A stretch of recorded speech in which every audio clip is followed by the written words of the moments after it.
Oh, lovely. Hello, this is Shade of Grey episode 3. We have been missing, which is something that we didn't want to do, but Sorry for the wait. yeah, sorry for the wait, but we did have a good reason for being missing, didn't we? Yes, we were on holiday. We were in the east. We were in Sri Lanka.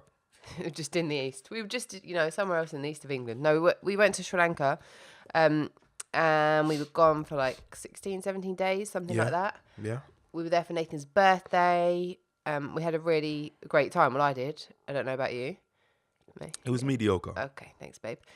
And now we're back here in the UK. And just to let you know that we are recording this at 5:30 a.m. in the morning.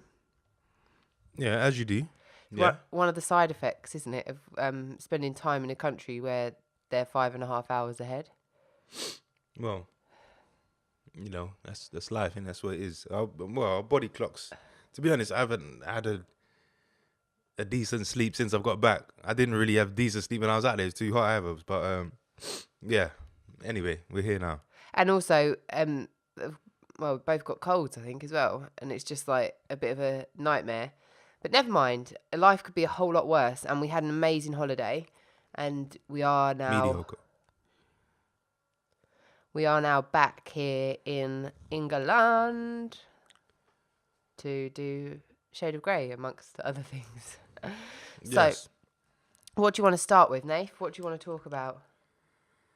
Where do you want to get things rolling? About things that happened on holiday, or do you want to start somewhere else? Well, we had a lot of interesting discussions while we were away. You didn't actually know that I was recording one or two of them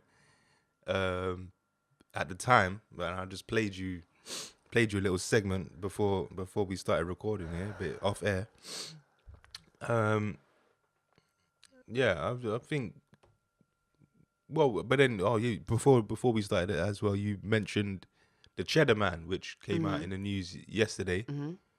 That was very interesting. I was listening to the radio, a talk radio station, and they were discussing, is it important? Is it like in England would they? Yeah. In England, would they? Would it make any difference to people? And then there had people come on the radio and say, it doesn't really mean anything. Like we're still English, we're still British, whatever. And then there was some people that were saying, oh well, it's just made up and all these sorts of things. It's like, no, we know. The thing is, I think it's like it's in the same week as well, and that's why I said it. Or it was last week when an American TV show made a humanized replica of Nefertiti, and she was white, like proper white, like whiter than I am white, and it was like we know she wasn't white, so it's a ridiculous concept, this kind of whitewashing. So I think when there's this scientific evidence that comes out that says, this is where all like. Isn't it like how many people out of 10 have the DNA from Cheddar Man, who was black, but because of the climate, obviously evolved. Sorry, just because you said how many people out of 10. Also on the radio, this is completely off topic, but also on the radio they said 3 in 10 dinners in the UK are now vegetarian. Interesting. Anyway, sorry. Really interesting. We can talk about that as well. But yeah, I think it's it's this crazy notion that people they only want to keep the bit of history that suits their narrative, don't they? And it's just it's kind of the same with the schooling system. Yeah. We only learn the history that suits the narrative of of what society would like us to know and not like us to know. And if we want to know any more, we kind of really have to dig for it. And I feel like it's not like, to me, the whole Cheddar Man thing, it's like I can't really act surprised. I knew that I knew that to be fact. Well, yeah. So if you do your research, you understand that these sorts of things. I'm just pouring a cup of tea for me. Sorry, I didn't. These sorts of things are, they should be known. I knew for a long time that Scotland. Yeah. Scotland was named after an Egyptian god. I believe she was Egyptian anyway. Egyptian god Scotia. Mm-hmm. Because the Africans at the time in ancient Africa, in Al Kebulan, they were known for traveling. They went all over the world. They went to the Far East and they went to the Far West. They was in the Americas as well. You know, so it's only natural that they would go up north as well. So, but you know, for people nowadays to see a relic, or you know, some bones from 10,000 years ago, whenever it was, and like scientists have come out and said that they would have been of darker skin or black, and then people to disregard it or say it's not true or whatever, it just shows how much pride that is in some of the Western civilization, I don't think Western people. that's not pride, that's ignorance. And we've spoken It's about ignorance. it before. It's ignorance, but they're so proud of what their heritage is, what they Fear, believe their babe. heritage is. Fear. All right, it's fear, but they're also proud of themselves, of what they've accomplished. I don't know, but they're proud of what they believe is to be the truth. Even though, you know, people in Britain now, they're not even British, because you know, the Scandinavians and the Germanic people came over in the Viking Age and killed most of the Britons. You know, so the people here now, they're more likely to be Scandinavian or something like that. But they believe in their deepest hearts of hearts that they are British. But the thing is, maybe it's a false sense of pride based on a programming, based on a societal programming, and that is it basically. And that kind of, I think that kind of Great Britain thing comes from the First World War onwards, doesn't it? It's like that, you know, it comes from that time forward. Now it's really recent history, really recent that people have that kind of belief. And I think what happens is, you know, and in a sense it happened to me, not in the same sense that I believe what those people believe, but like you live in this bubble that's created by your thoughts and your beliefs. The reality of the world is the reality of the world, right? I was writing about this yesterday. The reality is the reality, but how we see it as individuals, that reality can be so different. You know, like we woke up yesterday and there was snow, and someone could look out the window and go, oh my God, there's snow. This is a nightmare. How am I going to get to work? It's going to ruin my day. Someone else could look outside and go, oh my God, there's snow. It's beautiful. Like this means, you know, it might take me a bit longer to get to work, but that's great because I can listen to the audiobook in the car, like, and see things they'll see it as two completely different things. Yeah. And that's because the way that they think and believe about what they see.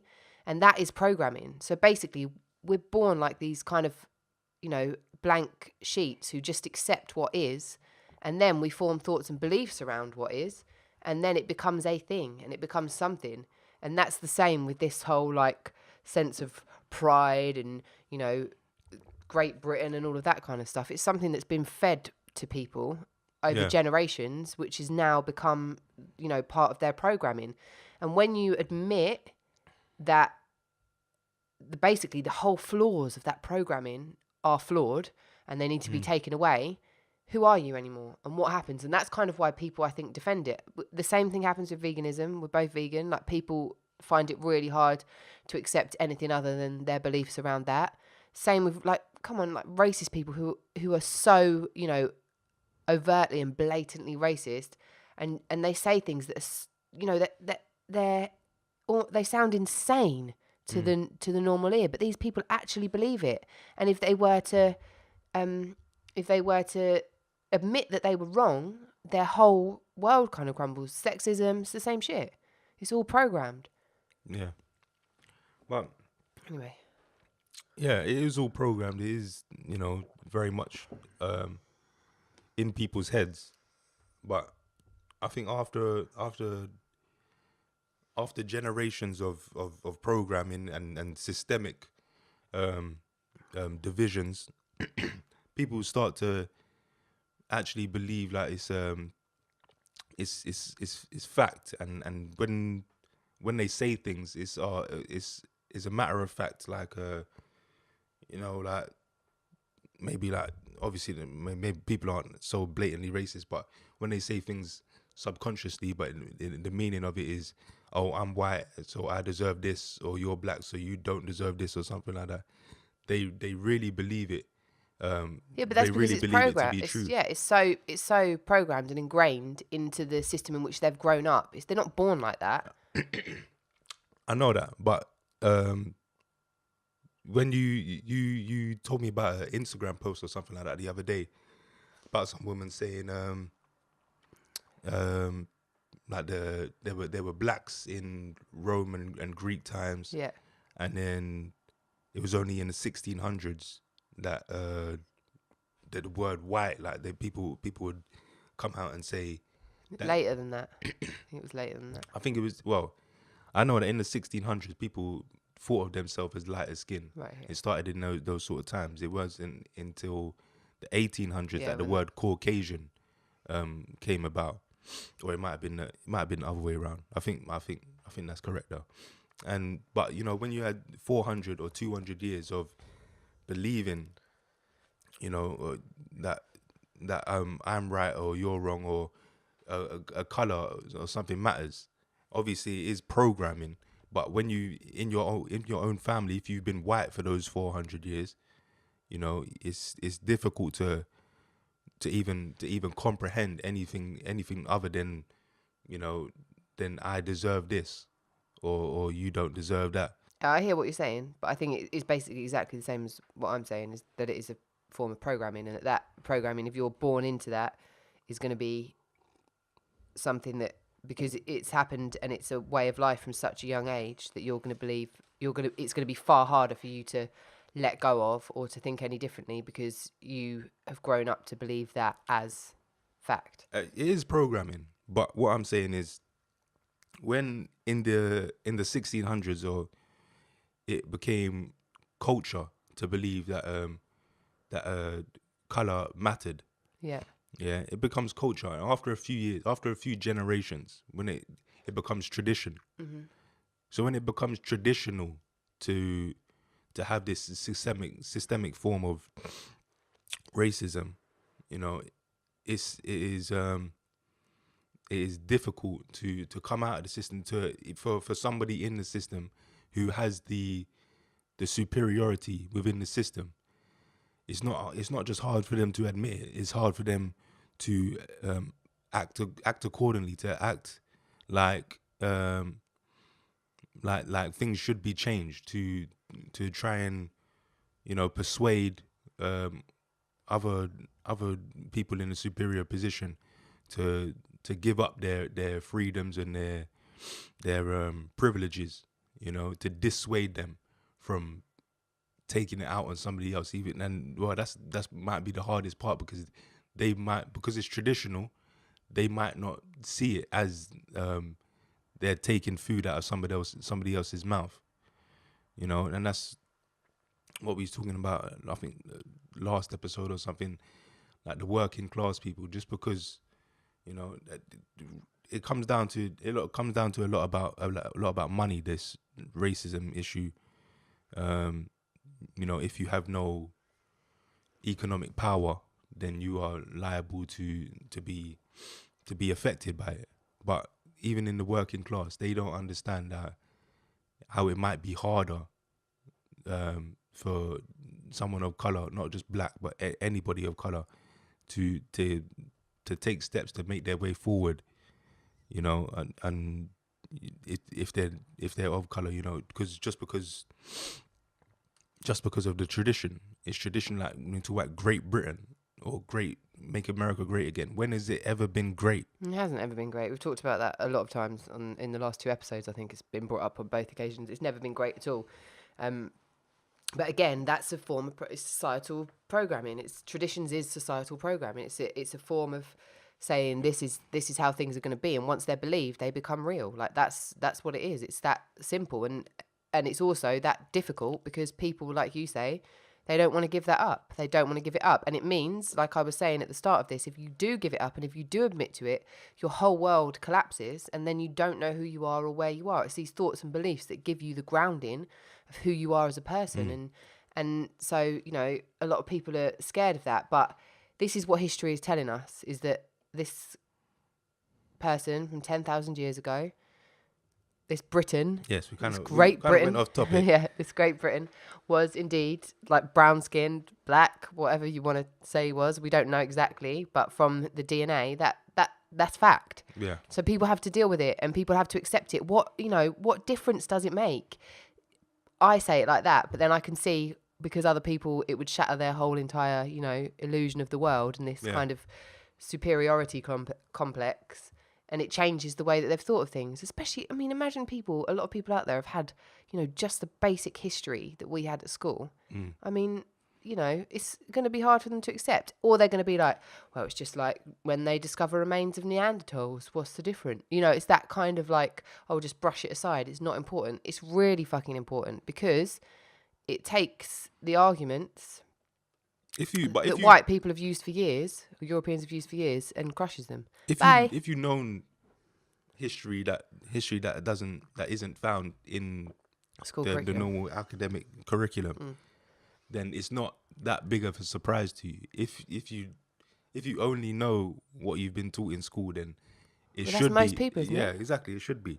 Like, there are a lot of theories, as in I can't remember the guy's name. I think it's Dr. Ben something. I think his last name begins with J. I think it's that this theory anyway, that Africans sent the albinos, that when they were born albino, they would send them to the north because they didn't know what to do with them, and there's a ritual in the American universities called the burning of the sands, and it's like an initiation period. Yeah, but what the burning of the sands was when the albinos would have to cross over northern Africa, and obviously that's where the Sahara Desert is.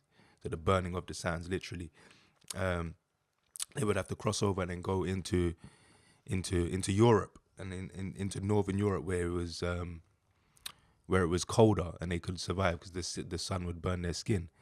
And in northern Europe, because it was colder, you would need to cover the back of your neck, because otherwise you would freeze. So they would grow long straight hair to cover their back of their neck, and so they would be able to keep warm, and they would get warmer through more hair.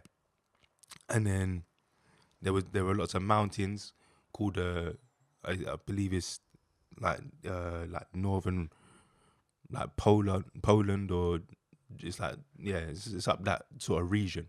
There's the Caucasus Mountains, where the word Caucasian come from.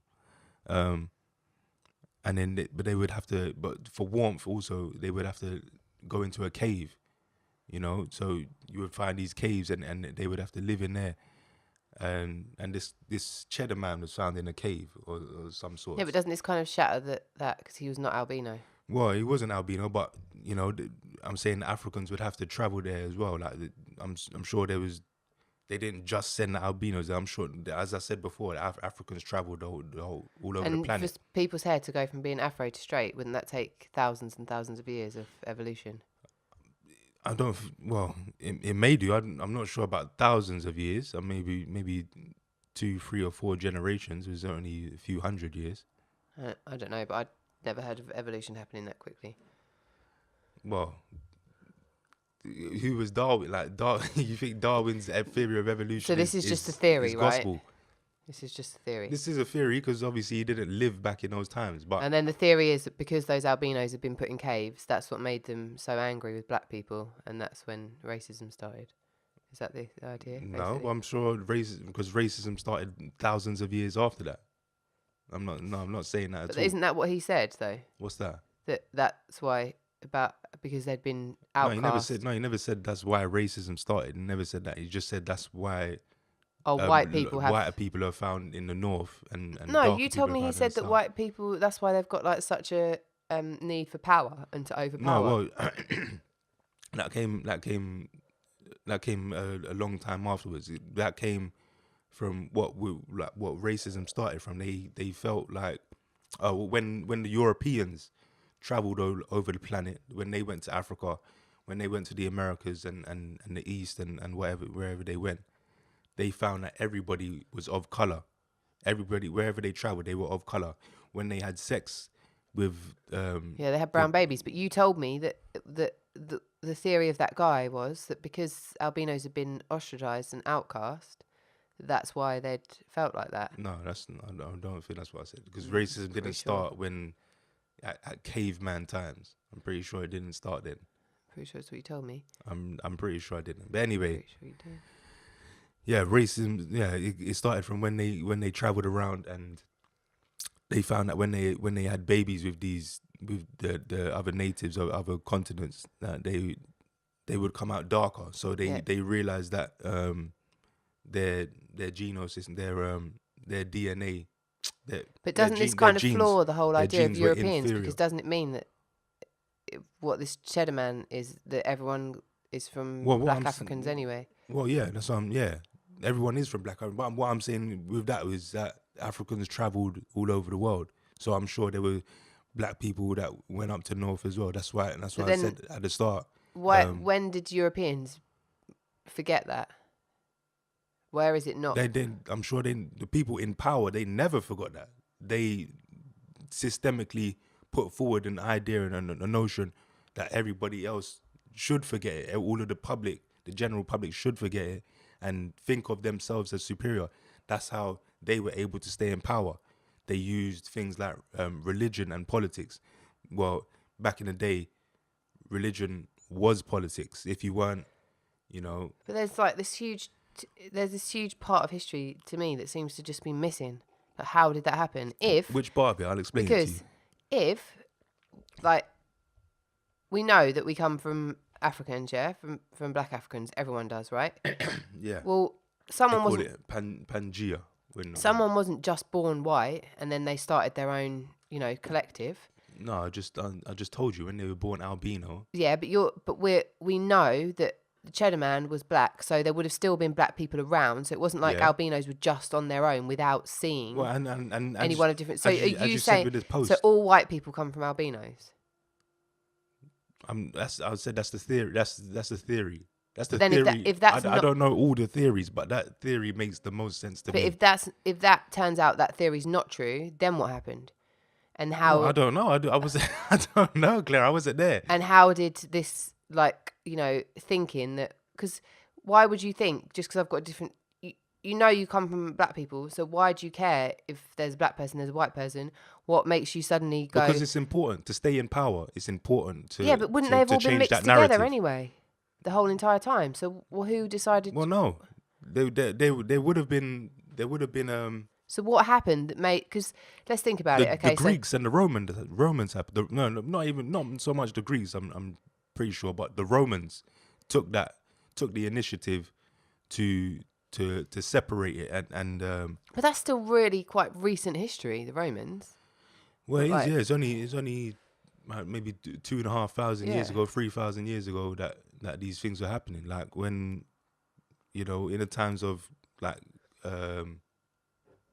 Yeah, in those sorts of time, like in times of Cleopatra and stuff like that,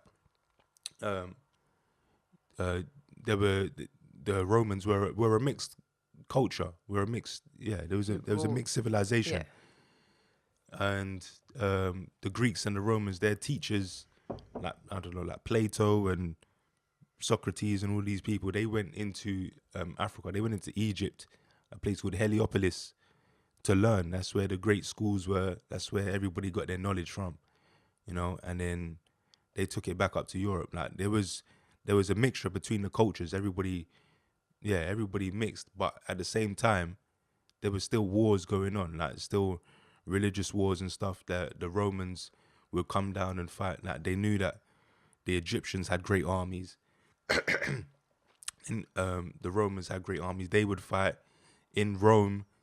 There would be black people chained to the back of chariots and then dragged through the streets.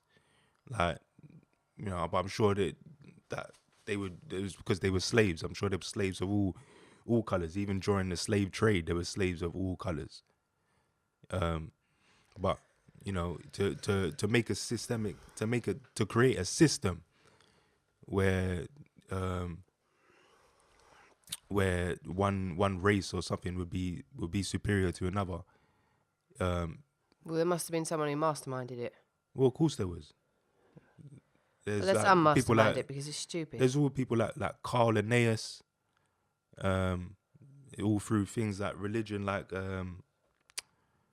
when they I can't remember the Council of Nicaea, in Might start doing an counter for this podcast. in 300 and something, 300 and something, when they changed the narrative of religion, of Christianity, that helped to discourage people from, believing that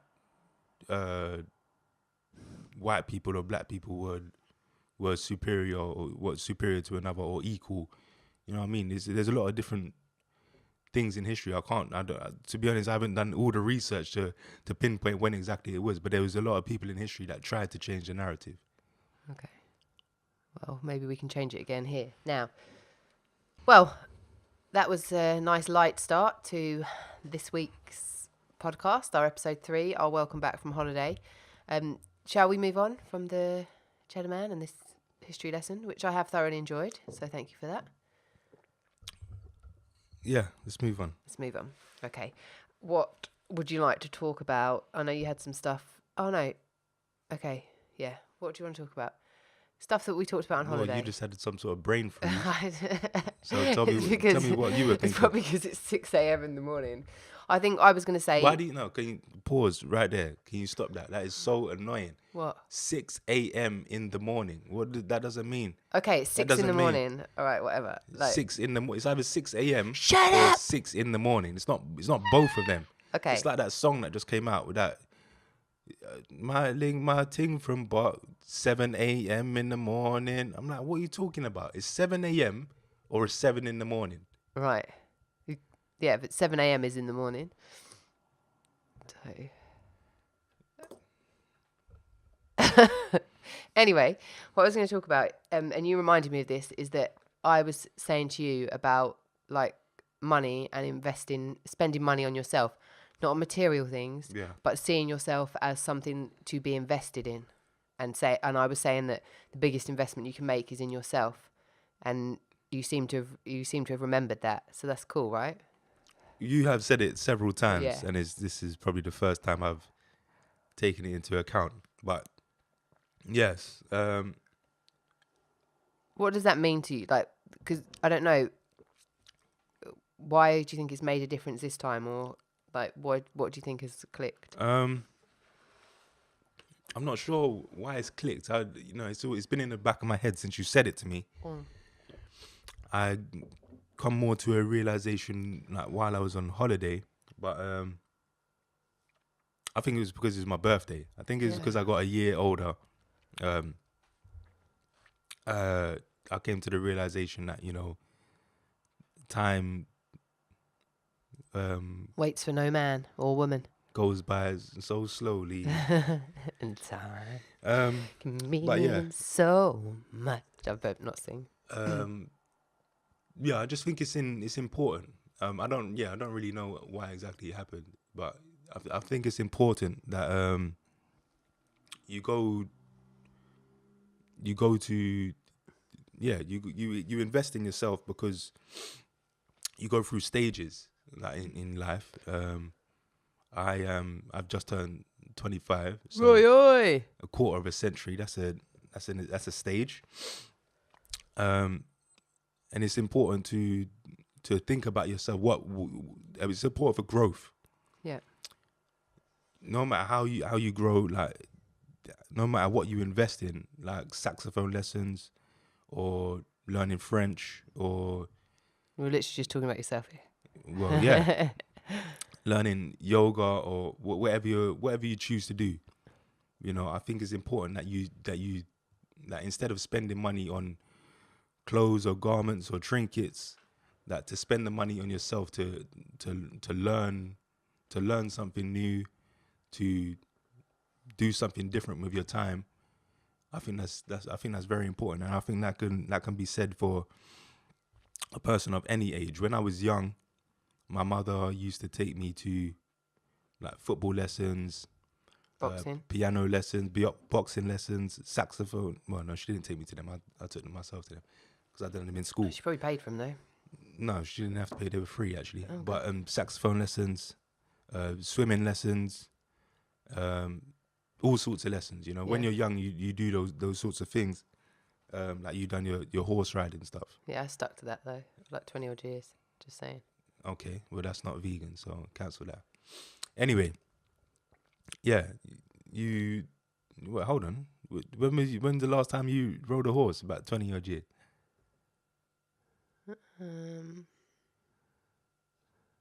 Fascinating stuff. Anyway, so if you spend money on yourself, I think that's very important. I myself, yeah, as you said, More tea, Vicar? yes, please.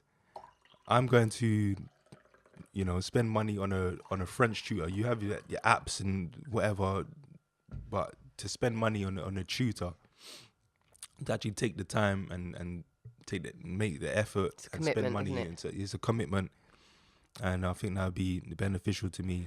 Also with the yoga we're gonna start.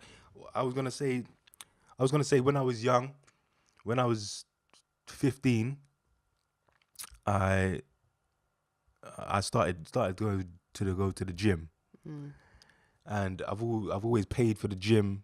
Like since then, I've always paid for the gym and gone sporadically, but I've never really seen that as an investment in myself. And then it's funny how certain things you spend money on yourself, but you don't see it as an investment in yourself. You just see that that's something to do. That's a little hobby or something like that. But it's quite interesting how I've never thought about that in that sort of way, in that sort of context. But I should have thought about it in that way, and I will think about more investment in myself in terms of yoga and more physical things like that. And I've still paid for the gym, and I will try to think about that as more of a commitment. But other things like French, I think is important. I think it's that thing of, we're kind of taught that we go to school and then once we've finished school, like our education is done, like that's it. And we can go to college, we can go to university, but there's also this thinking that should be done and finished by the time you're in your early 20s. And then once you're older than that, you need to be working. Like you haven't got time to educate yourself anymore, because you need to be working towards getting this and getting that and paying this bill and paying that bill and doing this and doing that, etc., etc.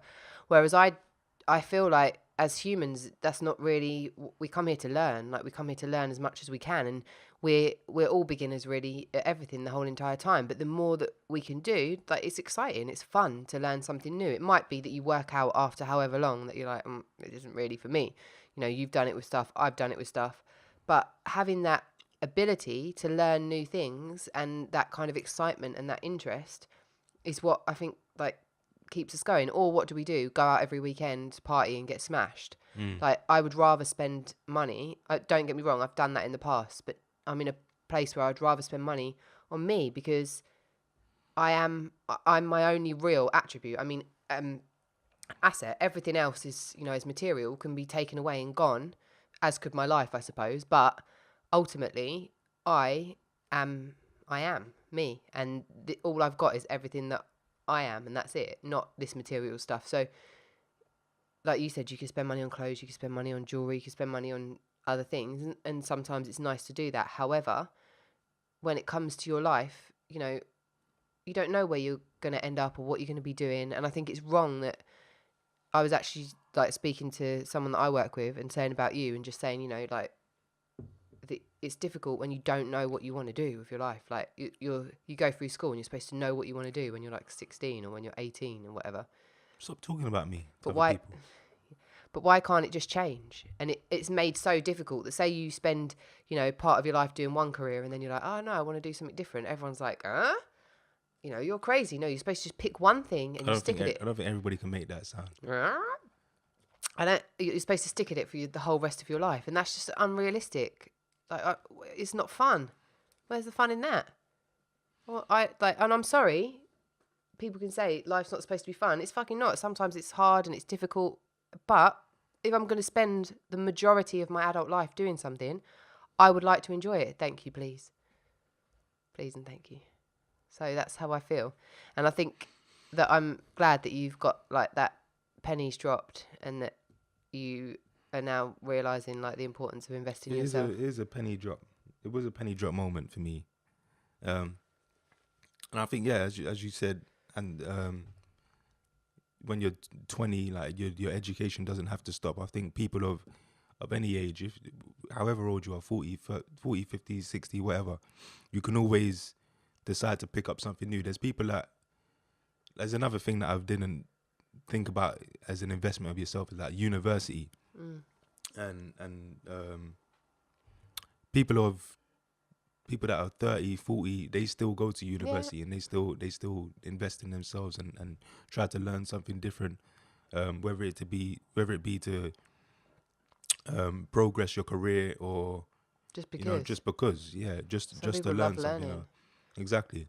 But I don't think it doesn't even I mean, the thing is as well, it doesn't have to be a commitment of 3 years to university. There's loads of short courses that we can do. It's like when you start looking, I know that we have, there's just so many things that you could do a course in. If you're like, oh, I don't know, I like the idea of it, maybe I want to, know more about it, you just go and do a short course. It's relatively inexpensive and it just will give you a taster in things. I read about a lady who in her 90s spent 3 years. I can't remember what she became an expert in, but it was some type of particular culture, and she was one of the only experts in the world. And she would fly all over the world giving lectures. Like she'd been something else for her whole life, and then in her 90s decided to do that.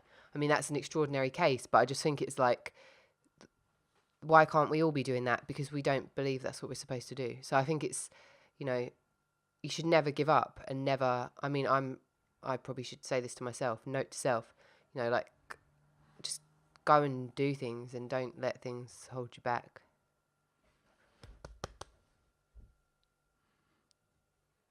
Yeah, that was weird. That was cheese. I love a bit of cheese, vegan cheese, yay! When we were in Sri Lanka, we went to a restaurante and to have some breakfast, which ended up being eventful. Roti and some dal, just letting people know. We had a lot of curry breakfast. That is delicious, man. So good. So good. I would happily do that here. I don't see why we don't have curry for breakfast every day. There's no curry shops open at that sort of time. We'd have to make it ourselves, which I did make it once. Once in the whole 17 days I cooked. So what I wanted to talk about is we were at this restaurant and we started talking to this guy, and he was like the waiter at this restaurant, and I'm guessing he was in his early 20s. We didn't actually ask him how old he was, but he was, I think he was late 20s. Late 20s, okay. There you go, bad estimation by me. And he was telling us, like, oh, I've got this, what I want to do is I want to buy like a van, and I want to like decorate it. All my friends and artists, and he's this guy's, although he was working as a waiter, he's a mechanic, and his dad was a mechanic, and he showed us this motorbike that he had for years that he'd done up. It was like a vintage motorbike, and it looked really beautiful. And he was saying, he wanted to get this van, and he get his friend to decorate it, and then he could rent it out to people, and that's how he wanted to store himself moving forward to make a living. So we were speaking to him because he was saying that at the moment he works 7 days a week in this restaurant, and he works from 9 in the morning till 10, 11 o'clock at night, 7 days a week, and he gets paid 1,200 Sri Lankan rupees, which 20,000. 20,000 a month. Oh, sorry, no. Yeah, he gets paid 20,000 rupees a month. I don't know where I got 1,200 from, which is £100. He gets paid £100 a month, right? So then we said to him about how much is the van, and the van is 500,000 rupees, right? So we were just like, wow. So basically, he's getting £100. Yeah, oh, you're well on your way then, yeah. Yeah, he's getting £100 a month.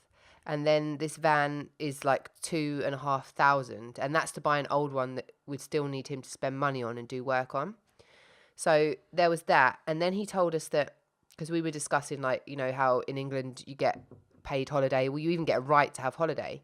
And in Sri Lanka, they don't have that. And he was saying that he's worked for this guy for, was it 2 years now, I think? I think something like that, yeah. And his friend was coming to see him, and he wanted to take a week off. Unpaid, obviously, but he was scared to take the week off, because if he takes a week off, it's quite possible that his boss might have filled his position by the time he comes back.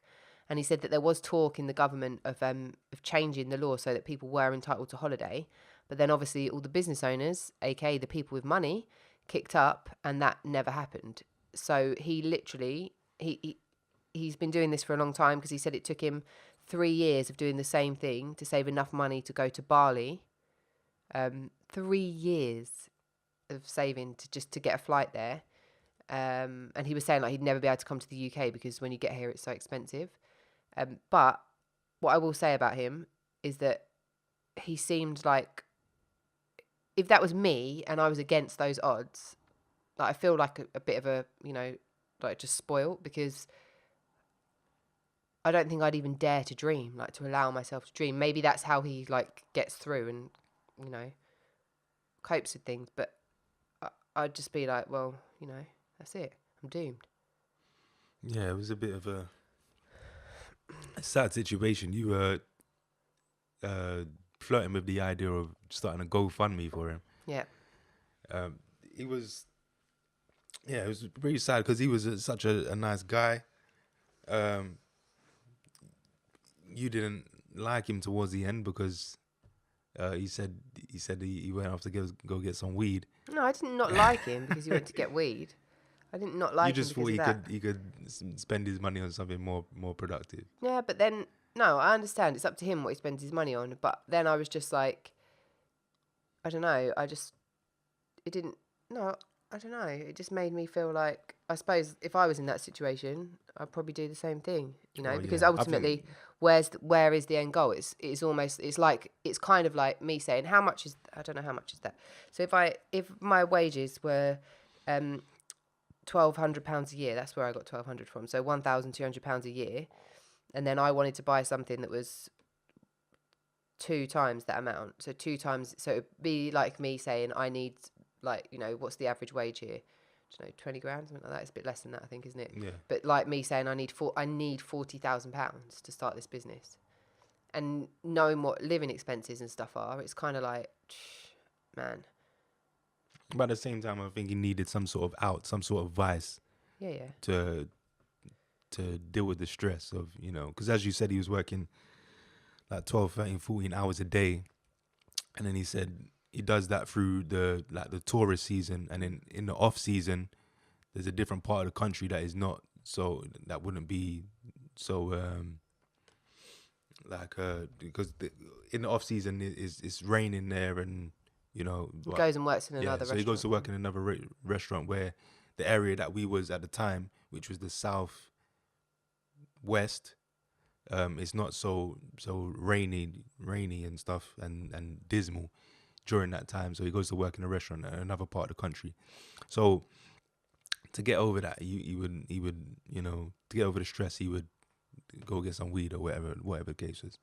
But anyway, I think it's just the way that businesses work in other countries. We don't see it as, so. It's kind of like it is, really. People don't want to admit it or whatever, but it is pretty much modern day slavery, isn't it? Because you can't really ever get out of it. It's not like we could ever have the luxury of saying, I don't want to do this or I don't want to do that. Like maybe I could say I don't want to work and try and claim some kind of benefits, but that's not what I want to do. It's not. We don't have this like a society anymore where it's like, right, okay, we're gonna act together as a community and grow our food here and do this, and then we can just develop as humans, and we can learn as humans and grow as humans. Because we live in a capitalist society, everything is so focused on the making of money and the keeping up of these big businesses to keep giving them money. And I guess like being there and seeing it so blatantly just really like brings it home, because it's fucking shit, really, and it just seemed really unfair. And I think like I really did, and I still do want to do like a GoFundMe or whatever. But it just, like, one thing it made me realise is that because we live in the West, we have the power to literally change someone else's life quite simply in another country. We only have that power because the world is so fucked up at the moment anyway, like with the way that money works and etc. And then comes the overwhelming sense that, yeah, I could do it for one person, but what about the other however many other billion people?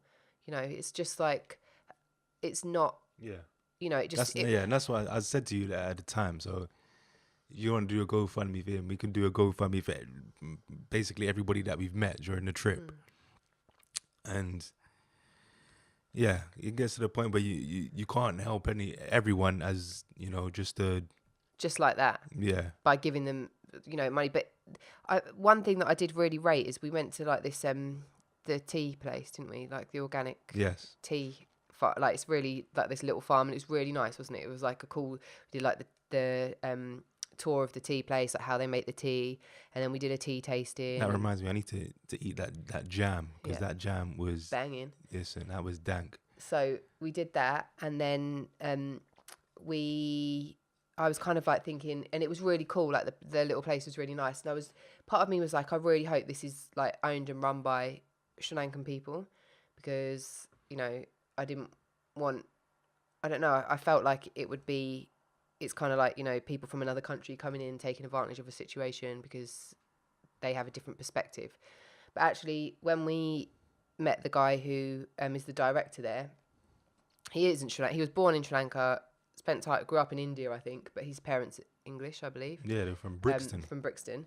And what he has spent his life doing is, and I don't know the exact word for this, but it's like working to help businesses support like local communities, isn't it? It's like being he was some sort of advisor to other businesses. And then him and three other people decided he said to like put the money where their mouth is and to actually start their own business. So every other person that's employed there, from the manager to everything, are all Sri Lankan. And then the money that's made there, they reinvest it by spending it in the local community. So they don't go outside to try and ship in things for less money or anything like that.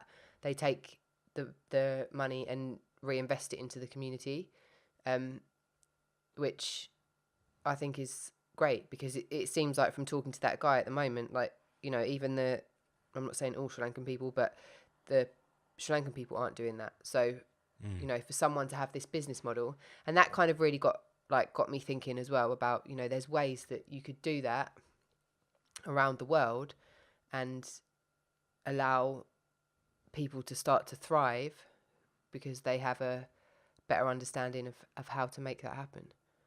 Yeah, it was very interesting.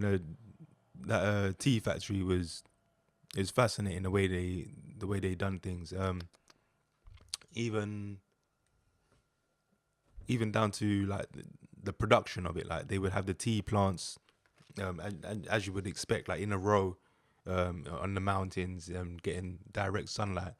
And they would say things like, "There's no, apart from the raining season in April, around April, May, June, April.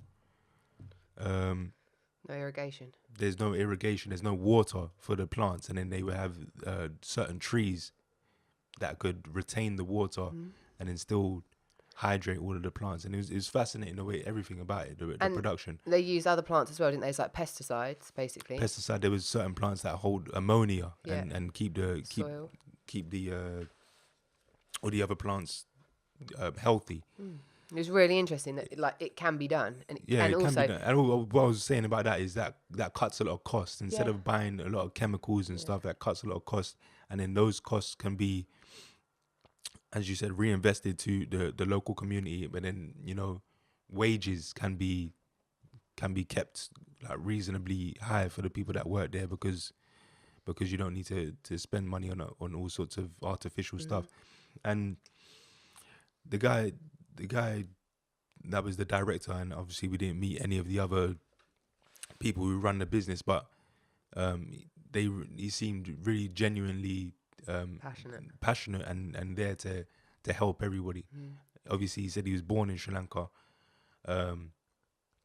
but he seemed like a really, really genuine guy. And it's funny, isn't it, that when you meet someone whose main objective isn't to make a shit ton of money, you're like, oh, that's a bit weird. Like, you think of it as a bit weird, because even, you know, like, it's normally everyone's kind of goal when you look at, like, whether it's your friends or your family. It's not like, no, I'm out here to help other people. It's like, no, I want to make a shitload of money, and then I'll help other people, or I can help other people, but that's not the objective at all, and it really felt like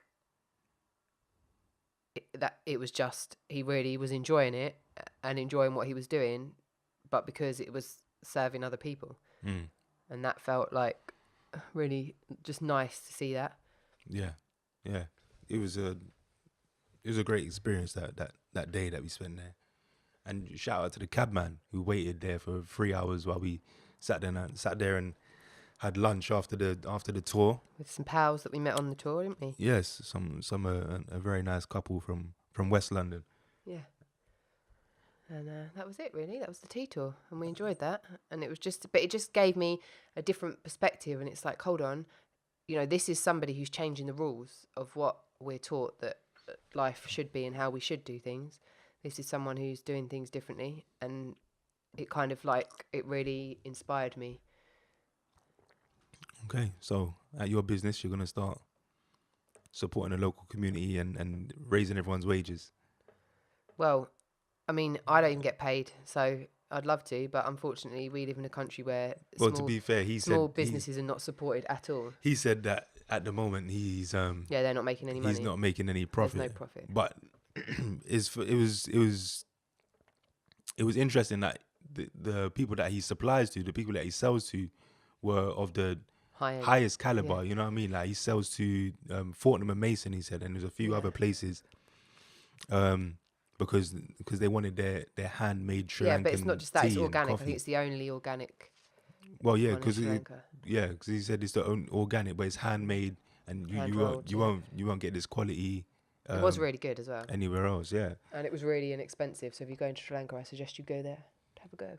We actually haven't said the name of the company. Oh, it's called ABBA Estate, like AB. Was it ABBA or ABBA? I don't remember. Like that, and the tea is called Pucker. No, right, it's called Plucker. I don't know. I'll find out. Amber, AMBA Estate. I can't remember what the tea's called, but that's the name of the estate. So that's good. We know.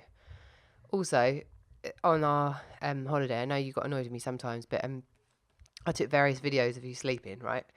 And I've got this collection, and I want to make like a compilation video, because I showed some of them to my stepmom and her friend yesterday, and they were in absolute hysterics.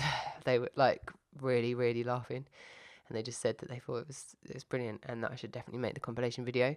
My favourite sleep one is when I took you to the Sri Lankan dance show that you didn't want to go to, and you actually fell asleep during it, and there's like all of these mad dancers and this crazy music, and Nathan's like this.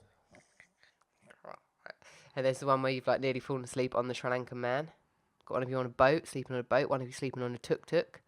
One of you sleeping in a Jeep that I don't know how you can ever sleep on that Jeep. That rhymed. On the safari Jeep, yeah.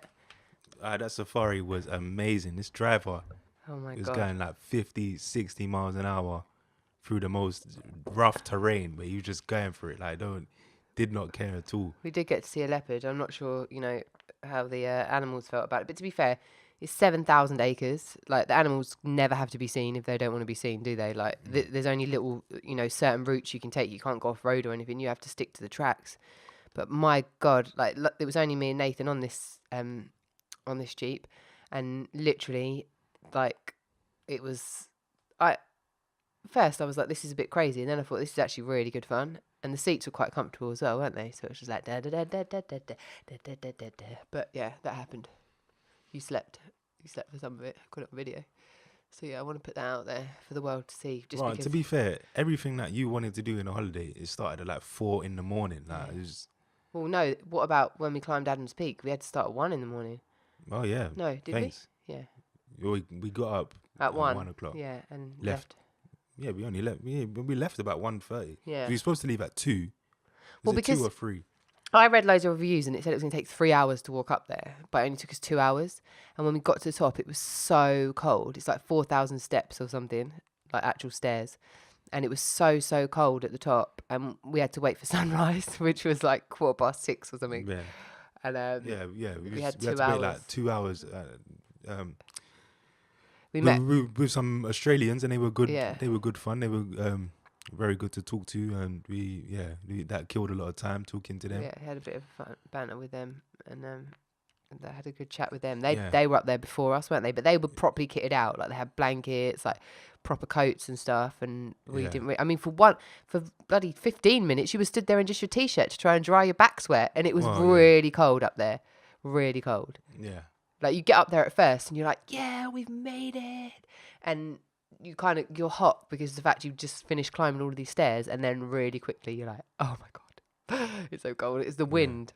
Yeah, when we got down and we said to somebody we went to Adam's Peak, and they said, "Oh, you climbed the 5,000 steps," and I was like, "You know what? It actually probably felt like 5,000 steps. You know, it was actually crazy." And coming down as well, because then you got to get down Yeah. those steps. So it was And just, it's like when you think about it, it's not even like it's a trail. So it's not even like you just go straight up the mountain. No. Like you go up and around Sideways. like 3-4 different it mountains. would be too steep, wouldn't it? To just go straight up. So you have to like hook left and right and left and right. And some parts of it were pretty steep. Yeah. And Yeah, like, the end of it was really steep. Like, but they had some banisters, because it was just ridiculously And there's steep. there's a Buddhist temple at the top. So there's lots of Sri Lankan people who go there to make a pilgrimage. Pick up the Sri Lankans. They do it in bloody flip-flops. You know, like, Yeah. oh my God. But there was some real elderly women, Sri Lankan women. They went up before and after us. Like we saw them coming up and down before and after us. They must do this pilgrimage. I don't know how often they do the pilgrimage, but really shout out to them because by the end of it we were struggling. And they must do it a few times. And they must have done it a few times. The idea is when you get to the top, there's a big bell, and you ring it for the amount of times that you've been up the mountain. So like, who did we meet? Who said they'd done it like 21 times? Yeah, everybody that we've been like, all the hostels that we stayed at, the people that own the hostel. Oh yeah, we're going to Adam's Peak in a few days. Oh yeah, I've been up there 20 times. And then when we climbed it, we got to the top. He's like, "No, you ain't done this 20 times, bro." Yeah, but a lot of them did it. Their parents carried them up there when they were kids. Yeah, like that. That's how it starts. And there was like kids as well, like screaming kids. And I just think like, oh my God, if my parents had tried to make me walk up there, I would have been like, yeah, I'm totally up for this. Probably done the first 1,000 steps and been like, I don't want to do this anymore. Yeah, it was a bit crazy. It was a good experience, but the sunrise was beautiful as well, wasn't it? Yeah, got a lot of good photos of the sunrise. There was a lot of people, and then there was right at the last minute there was that Canadian guy who jumped in and came and sat where we were sitting. Everybody gets up there early to get a seat. Yeah, and then just before the sunrise, literally 10 minutes before the sunrise, he's like, "Hey, can I sit up there with you guys?" He's like, "Yeah, come sit." He's like, "Yeah, oh man, everybody told me to leave at 2 o'clock or something. I just left at 3:30, and then I just got up here, and then he was like, "Yeah, just take the seat." I was like, "Yeah, we all left at 1. We all left at 12 o'clock." And also, like, "Oh, you lot have been up here a long time." Yeah, but you forgave him because he was a Man U fan, and then you started singing Man U songs. He was a Man United fan. Yeah. To the sunrise. The sun was coming up. We were just glory, glory, man.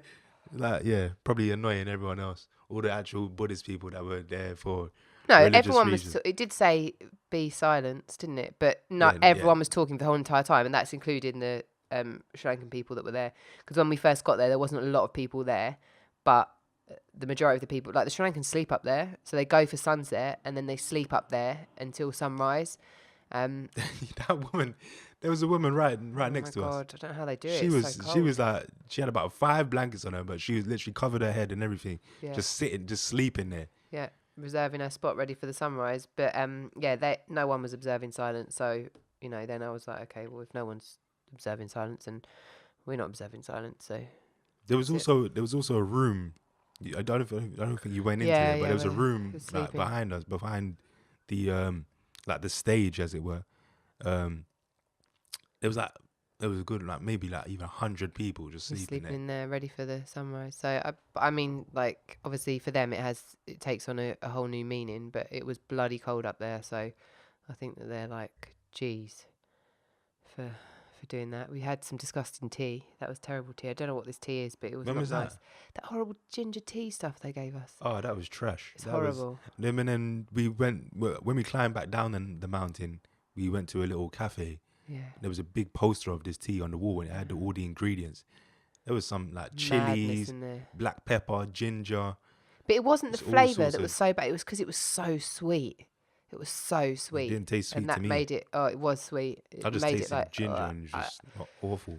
Anyway, we got down and then we had vegetable rotis for breakfast. I mean, by the time we got down, it was like 7:30 or something in the morning, or 8:00.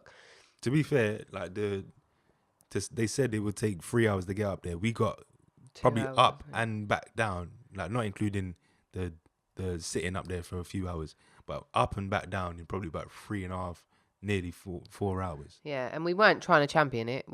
You started the timer on your phone, didn't you? I did. Well, I don't know if you looked at it, but I didn't know what time we were. What time? I was looking at the time. I didn't look at the time. It was just, you know what it was? I think it's like, there's places you can stop for breaks, right? But for me, when the couple of times that we did stop, it hurt more to get started again. Like when you're warm and you're like moving around, it's just easier to carry on at like a slow, easy pace. But there were times where I was like, Nathan's like, breathe in through your nose and out through your mouth. I'm like, I can't even breathe. Plus I've got a cold, so my nose is blocked. This was like probably after like the first 50 steps that you started breathing heavy. Yeah. You know, I told you. Oi, I made it up there, and I made it up there quickly. Don't hate on me. All right, yeah, you did, but you know, everybody, all these grandmas we were walking past, they were just going up slowly, like taking their time. Clara was just, and it was like, Clara, this is embarrassing. Well, I think like the reason my breathing was so heavy is because my nose is blocked. So it's just like I had to breathe through my mouth. So it was like, yeah, it was quite bad. My breathing was quite bad, but we made it. And I don't know, like, I don't know if I would have ever done that in the past, but since spending my like year of traveling, when I see physical challenges like that, I'm like, yeah, let's just give it a go. And I think at the time it's like, yeah, this is really hard, but the way that you feel after you've achieved it is pretty great. It gives you like a sense of, you know, achievement. I guess like maybe going to the gym or something like that gives it to you on a smaller scale, the endorphins, but you know, it was like, I'm glad that we did that. I didn't personally think of it as some sort of physical achievement. I just wanted to get up there. Well, it was a physical achievement, babe. Well done.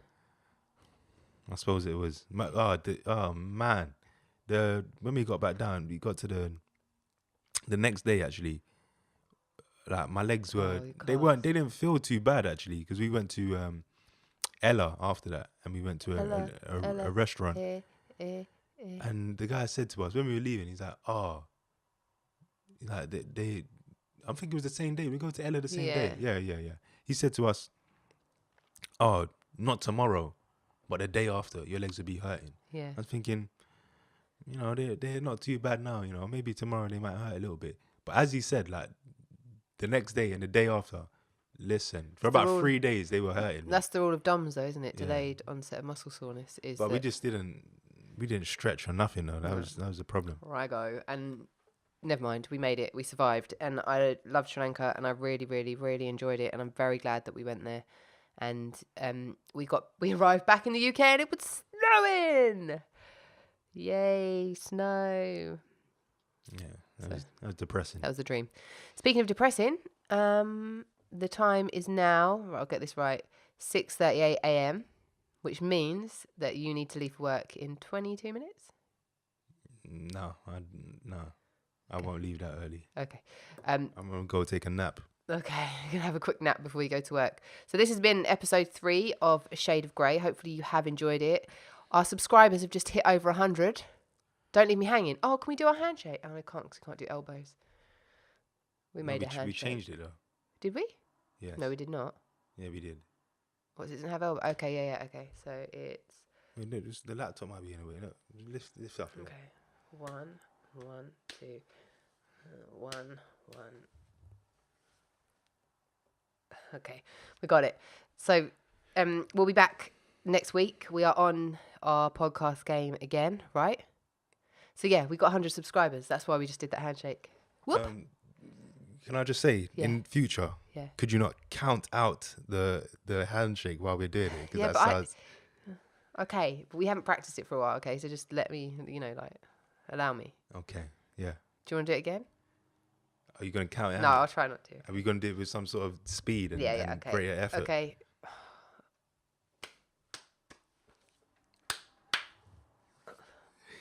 Okay, was that better? Can That you was see the much look better. of concentration on my face? Yeah, I'm like, that was- I watched a video of the cabs, didn't I? Like all their different handshakes. Yes. And created the last part of our handshake with the phone. I had to keep it so.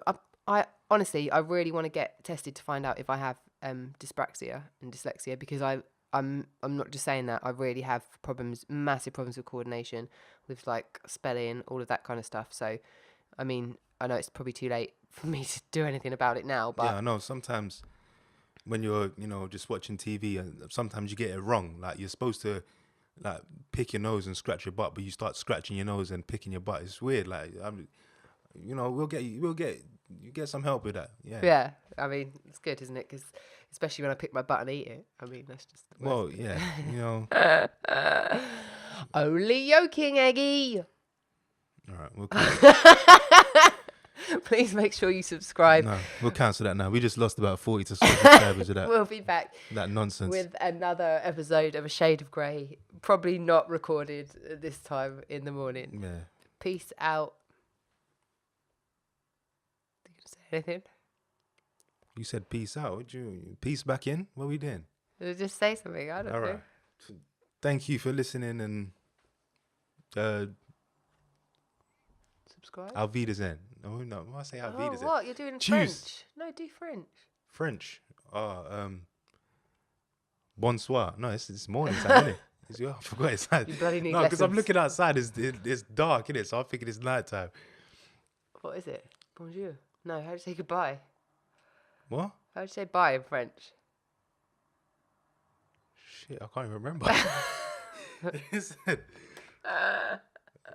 I know I had a notification on my phone the other day. Oh, you've learned Do you want me to Google it? 250 French words. One of them ain't goodbye. I can't remember how to say goodbye. Hold on. It's bon nuit. Goodbye It's bonsoir. in I'm pretty sure it's bonsoir. Good day. Au revoir. Au revoir. Oh my god. That is awful, isn't Right, okay. Au revoir. it? Au revoir. Tschüss. What else? What other languages do you know? Ciao. Ciao, Bella. Ciao bella. Italiano. Anything else? What are you doing there? All right. Anyway, sorry. Let's not. See you later. Done now. Ciao.